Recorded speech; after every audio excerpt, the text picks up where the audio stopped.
Il est 7h ici à Paris. 8h à Kiev. Bonjour Pauline. Bonjour Pauline. Et bienvenue dans Paris Direct. Nous allons passer ensemble les 3 prochaines heures. Voici les titres de ce jeudi. Le Japon entame la deuxième phase de rejet de l'eau de la centrale de Fukushima. Voilà pour les titres à suivre dans les 3 heures d'infos à venir. Vos rendez-vous, l'info éco avec Christophe Dansette, le décryptage avec Armel Charrier, la revue de presse avec Hélène Frade. On parlera de la Coupe du Monde de foot 2030. On reviendra aussi sur la déconfiture hier soir des Parisiens battus 4-1 à Newcastle. Et puis après ça, je vous emmènerai dans le plus grand port d'Afrique de l'Est, à Mombasa au Kenya, où s'est installée une bibliothèque flottante géante. Bastien Renouille est monté à bord pour nous, ce reportage dans une vingtaine de minutes. Voilà pour le programme. Tout de suite, c'est le journal.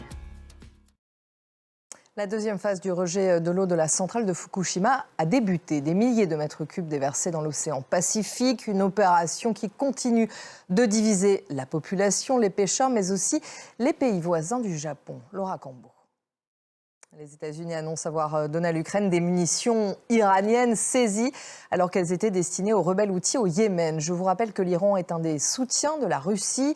Une nouvelle quelque peu rassurante pour Kiev alors que certains parlementaires américains remettent depuis plusieurs semaines en cause l'aide américaine à l'Ukraine. Nicolas Chamontin.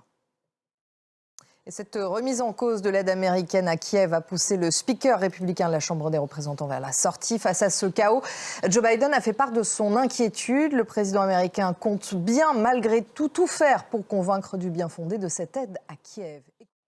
Dans l'actualité également de ce jeudi, l'Espagne qui accueille le 3e sommet de la communauté politique européenne. L'occasion pour les 27 d'afficher leur entente. Hier, ils se sont mis d'accord sur un texte clé sur la réforme de la politique migratoire après 4 ans de négociations.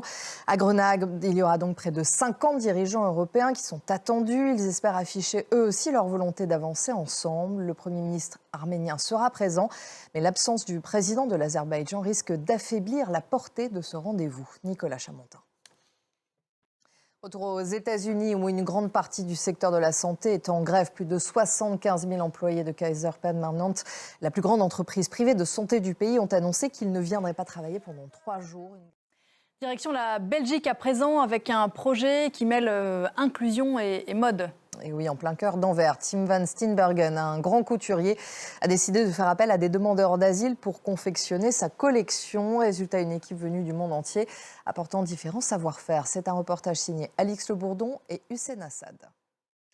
4-1, une belle victoire pour Newcastle, une claque pour le PSG.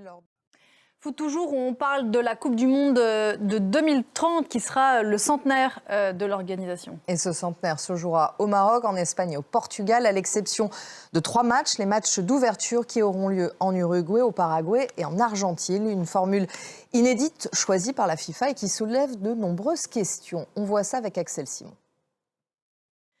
Et on va en reparler dans un instant dans la revue de presse. Tout de suite, c'est le rappel des titres avec vous, Pauline. Le Japon entame la deuxième phase de rejet de l'eau de la centrale de Fukushima.